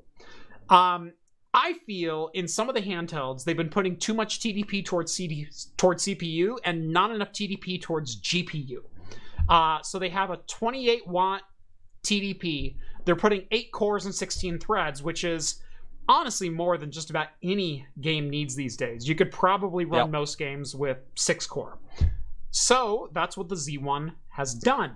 They have allocated 6 cores and 12 threads with 4 iGPU cores and up to 2.8 teraflops of gaming performance.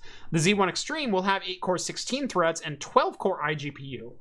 Also based on RDNA 3 with 8.6 teraflops of potential total performance. Now again, on the Z1 Extreme, I would like to see these numbers slanted ever so slightly more towards the GPU. Give me a 16-core iGPU and a 6-core CPU.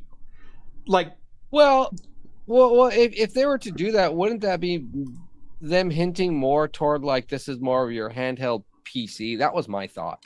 Yes. This is your all-in-one. This is more of a mobile PC that can game, and it looks like a handheld. And I think for this we're trying to crank up the graphics, so like you were saying earlier, the 124 hertz, higher resolution, right? Essentially, I mean, I see both ends of the spectrum. Yeah, I get it, but both are amazing chips. Yes, and the 4-core iGPU, not that inspiring. Vega 8, Vega 10, those have been around for a long time. Obviously, even 4 cores of RDNA 3 is going to outperform that, but it's not all that exciting. And I would say even a 12-core iGPU, because we've been sitting right at that level with integrated graphics for quite some time, whether it's Intel Xe on the Intel side of things, or Ryzen, even going to the Ryzen 680M and 780M of some of the latest APUs on the mobile side, giving us, 12 GPU cores. I would love to see AMD double down on graphics performance first and foremost, especially in some handhelds, to be able to crank up settings a little bit more, to be able to not just use low settings, to be able to go to medium, maybe even high settings, 1080p graphics, OLED screens, and give us 16 or 20 cores of iGPU RDNA 3. That would be great, because then you could dock it and then it would be just like your desktop PC essentially. Right. You and then you take it mobile, and that's the whole point. And I think the cool thing too about these chips is they're claiming to be a lot lower wattage power consumption, which is a lot friendlier to the handheld device. Yeah. No, the 5 nanometer chips that these are based on are certainly power efficient. The Z1 Extreme is saying to be roughly equivalent to an RTX 3050 desktop graphics card. That is not too shabby. Not for a handheld. And again, some of the interesting things are going to come in with what is the RAM utilization? Is it shared memory? Is it dedicated memory? Is it expandable? Is it dynamic?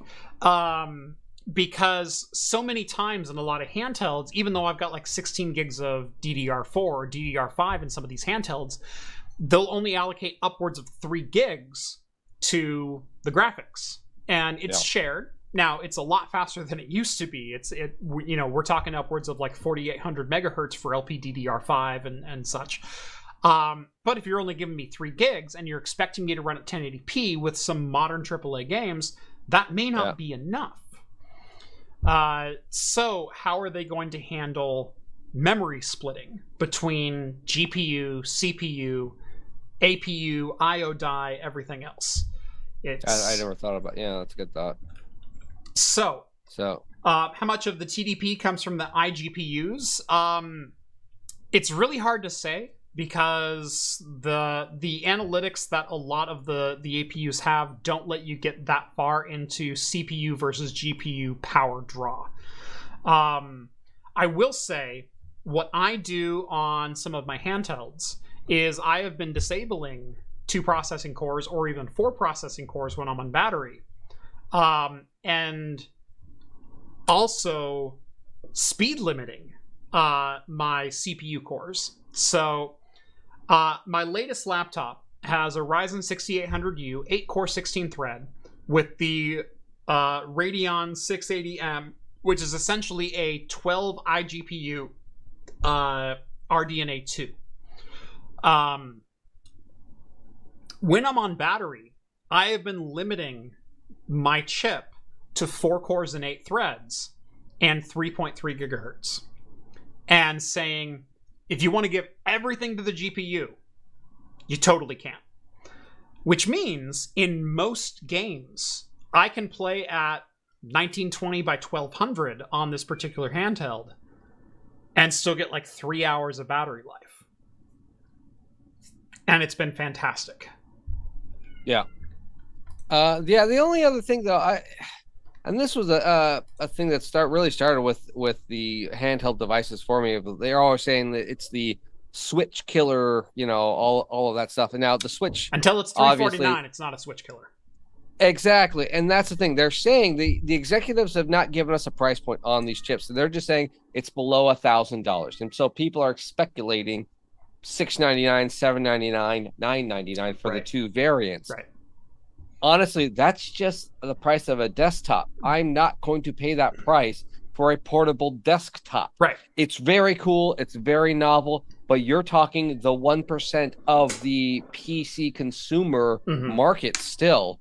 It's a very, very cool niche item until I think if they made it dual purpose of saying, yes, this could be your desktop. Mm-hmm. They marketed toward that, and this, because that was the cool thing about the Switch. It was your it was your portable console, and it was your dock console, right? And your dock, yeah, exactly. If they mimic this to say that it's Windows 11, it's your workstation, and when you're playing a game, you can just pull it off. Jeff having another beer, or whatever, and continue playing your game. That's a niche thing, but they're not doing that market wise, and so I think there might be missing the mark there. I would love to have one of these, but I'm not going to pay $7.99. I'm not going to pay $6.99. Yes, and that's the thing that a lot of the Raspberry Pi killers. God, I'm guilty of that today. For God's sakes. Yeah, I know you said that. It was like people $199. Like no. This is going to kill the Raspberry Pi. MSRP of $149. No, it's not. Well, no. recently, sure. Yes, but and that's why I named my video that is stop buying Raspberry Pis for home server projects when x86 is over here at $150 to $175 with like 4 times the performance and way more built-in expandability. Oh, and it also comes with case, power supply, memory, storage, everything for the same price. So yeah, but it's not a Switch killer until it's $349 or lower. It's not a Raspberry Pi killer until it's a $35 PC. The reason that the Raspberry Pi and the Switch are there is because they're $199 and $35. Yep, exactly. And then there's enough games there that are being built for both these systems, or programs or uses for the Raspberry Pi, or lower end items that keep them relevant, keep them within the circulation. Right. So this is still cool. I really like this. I really love the way this is going. Heck, if somehow AMD, Asus, or whatever can integrate with Nintendo, I mean, how awesome would a Switch? I would pay $499 with a Switch with this processor, right, with integrated graphics in it, to then finally get 4K graphics in my Nintendo games. Right. I mean, we're still talking 1080p, 30 frames, 26 frames per second, even in the OLED. It's like there's nothing there. But I still enjoy my Switch. I really do. I will say I am one of the 1% who recently purchased a stupid, small, overpowered handheld device. I bought a GPD Win Max 2 with the Ryzen 6800U. So it's a 10.5-inch laptop with a 2560 by 1600 display. Oh, yeah. With 16 gigs of DDR4. With an 8-core, 16-threaded Ryzen 3 CPU and 12 iGPU cores of RDNA 2. And I've also got a 2TB NVMe for booting Windows and playing all my games, as well as a 512 NVMe for booting into Linux and doing all of my work. It's a ridiculous machine that I paid like $1,350 for. But it's the only machine I've ever seen at this price point with this level of performance. And I'm not just talking like, yeah, it's the fastest netbook that's ever been made. No, even back like in the day, if you're talking like relative performance, I couldn't game on netbooks. I couldn't do 8 cores and 16 threads worth of work on a netbook or an ultrabook or anything like that. $1,350 got you desktop class 8-core 16 thread and 1080p graphics with a 1600p screen. Like, holy freaking crap. Oh, and 2.5 terabytes of NVMe storage on board. No, yeah, it literally is. Could be a desktop. You sit there and you hook it up, a second monitor and a wireless keyboard and mouse. Boom. There's no reason you can't use that as your desktop. No. That's your everyday really driver. There's your gaming. And price-wise, not bad, actually. No. It's not a horrible price as a desktop. And that's where I think these handhelds should slightly tweak their marketing. Mm-hmm. This is your mobile game station and desktop. Yeah. And they really should come out with for $7.99, here's a docking station with a keyboard and mouse, buy your own monitor. Yeah. You know, the crazy thing is it has built-in controllers on it, and they're really comfortable. yeah. I saw a picture of it. Looks a bit big. It looks big. It's a little thicker than you might imagine for a 10-inch laptop, although I will say I'm working on a review video for this, and I have my old Gateway 10.1-inch netbook that I'm going to set beside it. And with the battery I have on the Gateway, the GPD is thinner. Well, older tech. Oh yeah, that there's enough newer tech nowadays. So, 10.5-inch laptop you bought sounds like it would outperform a Dell XPS. It does, and sounds cheaper. It is. Exactly. Right. I think a lot of the stuff is marketing, though. Mm-hmm. I mean, you know, they're just saying, "Oh, this is a cool niche thing." Well, then market it to be your everyday driver. Market it to be your new and say, "You don't have desk space. Here's the thing you have. You know, this is all you need." That's what I always loved about the Nooks. You know, the little boxes. I was like, these are fantastic. They're just little tiny computers. Mm-hmm. You know, I can hide them. I don't need a desktop. You get at the time when like 1 and 2 came out, I can get browsing capability, internet browsing, you know, speed and capability with 200 gigabytes of storage. That's fine because that's all I need for just browsing the internet, and I don't have to store a mini tower somewhere. You know, it's literally I could Velcro it to the back of the monitor if I wanted to. So, similar to the Raspberry Pi. Yeah. But and that's why the Raspberry Pis, I think they are marketed great because it's for the mini consumer who wants to do all these other things. Plus, it's powerful enough to run as a Linux desktop. Yeah. Or especially the newest ones. AMD's Ryzen 5000 or Ryzen 7000 X3D CPUs may be leaving some skid marks. Now, a lot of this is unconfirmed. These are some Reddit posts that have been made. There's at least 2 of them now that show pretty definitive scorch marks in the AM5 socket of these Ryzen 7000 CPUs. Came home to my system idling full fan and a Q code of 00. Reddit user SpeedRookie said, reset the BIOS, played with memory, then took it apart to find the 7800 X3D, bulged out and took the socket with it. And has pictures of a socket here. So you can actually see a physical bulge on the CPU and then bent pins inside of the CPU socket. Moving on, we've seen warpage on a 7950 X3D. That is this one right here. Again, because of that grid pattern on the CPU, very easy to see this entire area is deformed, warped, especially right in this section, which is the same section that the other CPU was warped in. And there's been at least one other report, you can see that right here, of a CPU basically exploding in the same manner. And in this one, shorting out the motherboard and potentially like possibly catching fire. Yeah. Now, is this a risk for everyone? Probably not.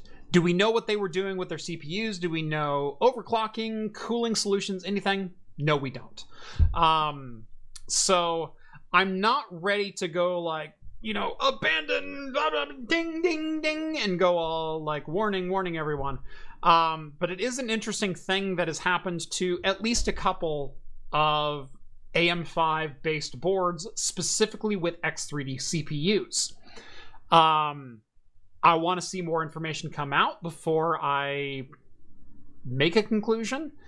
And again, just like we saw with RTX 3000 GPUs, where everyone was leaping to like, well, this one has this assembly of capacitors behind the GPU socket. And of course that's the problem. And then it ended up being that NVIDIA just set their boost clock one step too high. Now, physical damage is a little bit different than NVIDIA setting their boost clock one step too high. And no CPU that hits the market should ever catch fire or cause a fire, nor should motherboard AGESA codes. There we go. I tried to fit all of those into one word and mix them all up. So, I will say, I guarantee that these happened, but why they happened is still very much up in the air. Were these isolated incidents? We don't know. There's not a lot of reports on it.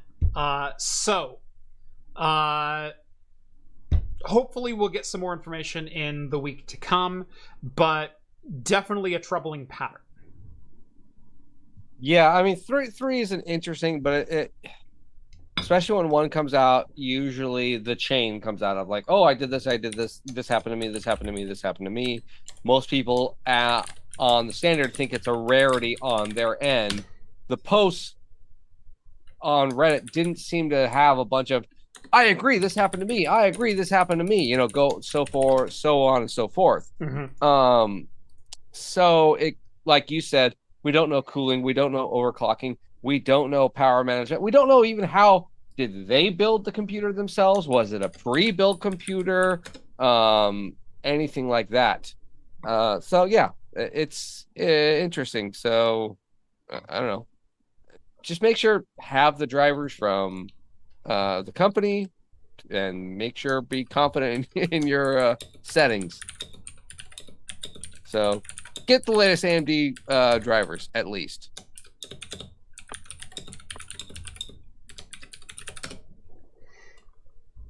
Sorry, just making snarky comments. I noticed that. American components, Russian components, all made in Taiwan. This is true. I see you, Jeremy.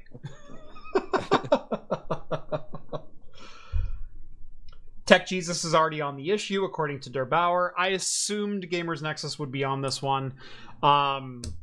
Curious to find out what he finds out. But again, with circumstances like these, you're talking about 3 confirmed reports out of, 500,000 chips shipped? Is it a problem, or was it a manufacturing defect in these particular 3? So, yeah. As much credit as I want to give Steve, and Steve does fantastic work. Gamers Nexus and Der Bauer both do fantastic work. You as an individual journalist are never going to get the full story. And so you kind of have to rely on when things are figured out and who will tell you what. And then you can make your own jumps to conclusions, which is why I'm not ringing that alarm bell and going, don't buy any 7000 Series X 3D CPUs because they're going to catch your house on fire and sleep with your wife or something. I don't have enough information yet.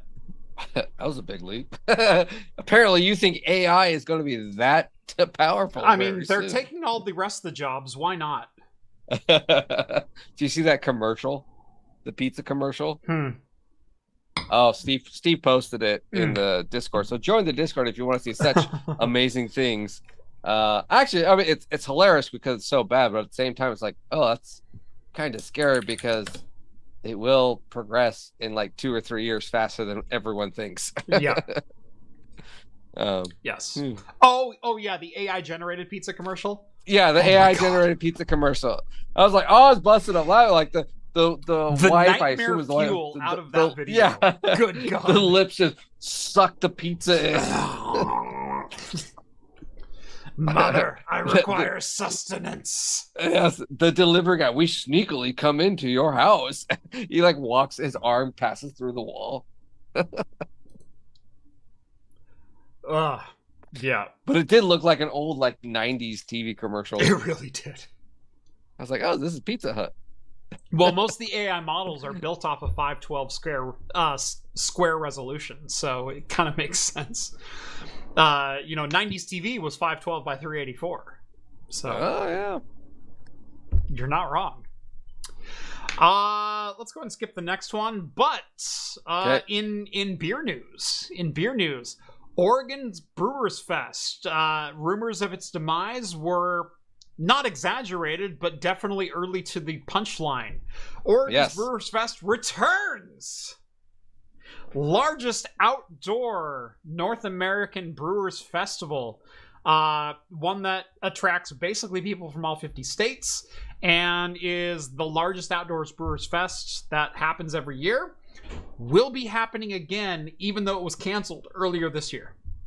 Yes. So what they're doing, the reason it was canceled was just basically permit fees and everything, because attendance, all we know for the past couple of years, public stuff has just been down.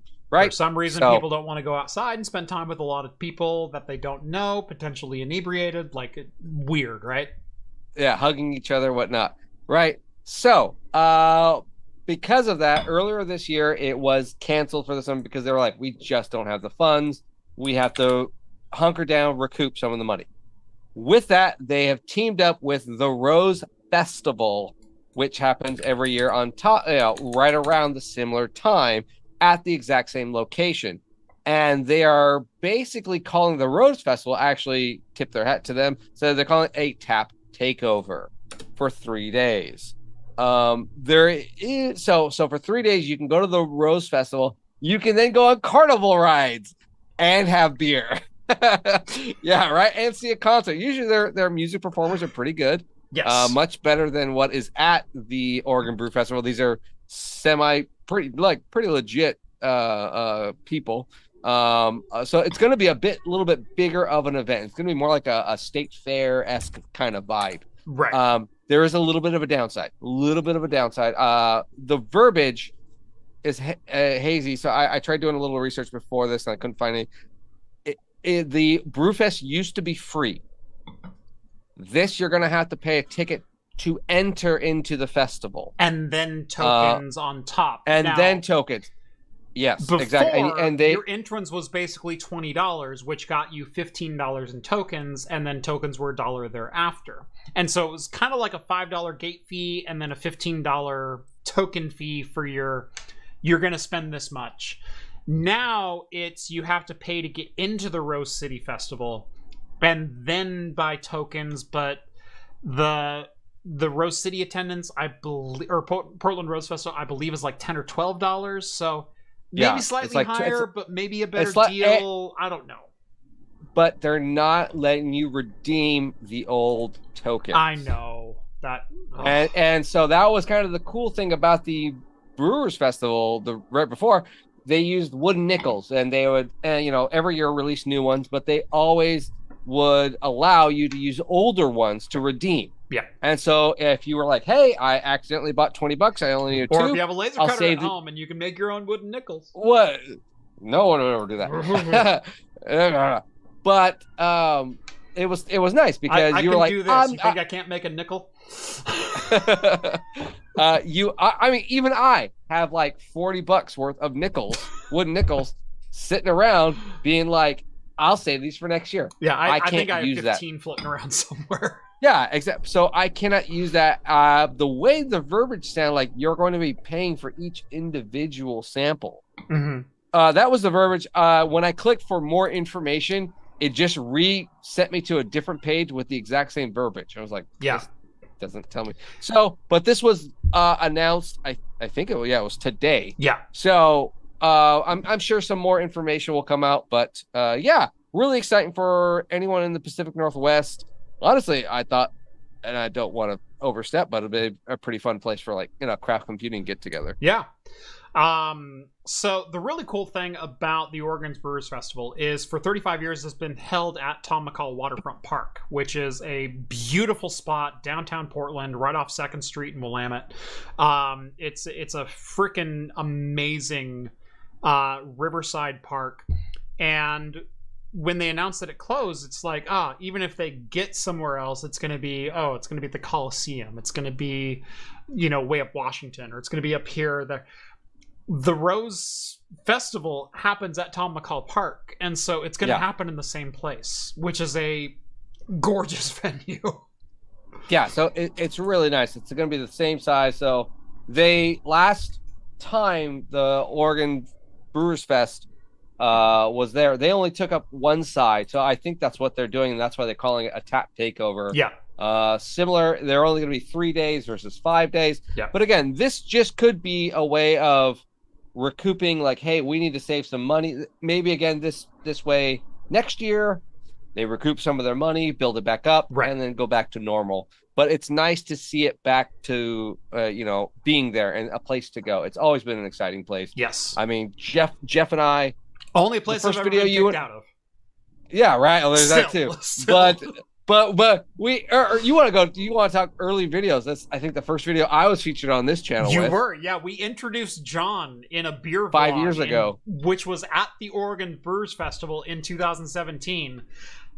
Which you only got to see like the main reviews of that. You didn't get to see the interaction in which John or I. So the Oregon Brewers Festival, the way it was set up before, and I think we'll close with this because it's already 8:11. We'll close with this. They had the main event, which was like 40 brewers and like 120 taps on the right, and then 40 brewers and 120 taps on the left, and then they had a specialty tent, which was 20 taps. And the specialty tent is like hey, we're gonna bring something special. And when I say special, I mean like special Oregon has never seen before. Holy crap, this is amazing special. We brewed it only for this event, and it's in the double digits. We have a 2.5 gallon keg, and this is the only beer of it that exists. And they'll bring it there, and you'll pay $1, and you'll get a pour, and it's the best beer you've ever had in your life, and you will spend the rest of your life searching that same high. Yes. It's the specialty tent. Okay, so 2017, John arrives at 5:45, and I arrive at 6.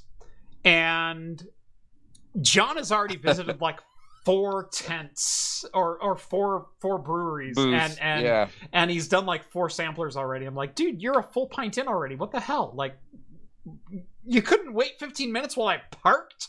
No, he couldn't. No, you can't. So anyway, we started hitting some of the brews and whatnot, and actually, like, the first beer you see on camera is the first beer that I drink, and so I'm like, hey, we're trying this beer, here we go, and it's great. Throughout the day, though, we migrate over to the specialty tent, so we're in there. There was a gluten-free barrel-aged stout that I was dying to try, and this is like the crux of this story. Because John and I have a similar, like, schmoozy personality. We will don't look at the line of the cup, look at me. Oh, you have really pretty eyes. Like we will totally like give us an extra ounce, won't you? Yeah. We'll flirt with the people that pour in the beer. Flirt to get an extra ounce. Like, I'm not above that. And so John walks up to his and he goes, hey, can I have a pint of this? And they go, oh, sorry, we just blew that one. And he goes, oh, man, I was really looking forward to that. Hey, your eyes are really green. Tell you what, can I get 3 ounces of that one instead? And they're like, nah, you can't do it. Oh, come on. I came all this way. You didn't have what I want. Like, so he's like laid it on thick, okay? And then they call me up. And so I come up. And I'm like, do you have the gluten-free one? And they're like, no, we haven't put that on tap yet. It's literally the reason I'm here. Like, can you do a bro a favor? Like, when it's gonna be on? I gotta have that beer. I gotta know about it. And so I'm laying it on thick, and it's a couple of very nice girls and whatnot. All of a sudden, this dude walks between them who's like 300 pounds, and he pushes both of them aside. And he leans in, and John and I are standing like right next to each other, and he goes, "I think you've always had about it." Oh yeah. Oh, I think I know. You need to go sit down, have a couple of bottles of water, and rethink your life. And he was dead serious. And He was dead serious. And I'm like, I've had literally 4 ounces since I've arrived. We're just smooching. Yeah, I'm just trying to be friendly here. Yeah. But he was like dead serious. Like, you guys are hammered beyond belief. You cannot walk a straight line. And I'm like, I've had 4 ounces, and the first one was 5%. What are you on about? And I'm standing there, and I'm like, I want to argue with him, but at the same time, I'm like, that's what a drunk person would do. And so we just walked away from the specialty tent. because we got kicked out. Yeah. Oh man, so if anyone wants to see it, go join the Discord. I just posted on the Discord. Or if you really want to, go check out Craft Computing. Join that. You got to search for it. It's at the very end. So make sure to join. Yeah, it's only got 1,000 views. Really? That's yeah. Can I just say I posted a video at noon today and it crossed 50,000 before I started the show. So, well, it must be nice, Joe. It is. It is. Do you have 50,000 on your channel? Yes, like total? I do have. Okay. Ouch. I'm kidding. I love your content. Go subscribe to Hops and Brews. Make him feel better. Yes. Anyway, that is going to do it for episode 282. Holy crap. Here on Talking Heads. Join us every Wednesday night at 6 p.m. Pacific time for the latest in beer and tech news, maybe some Star Trek. John, you and I need to schedule a date, get together. We need to go 1 through 10 of season 3, Star Trek Picard. We need to lay it all on the line. I got nothing going next weekend. Next weekend, I think I'm good. This weekend and the weekend after, I'm totally booked. But like next weekend, I think I can make that happen.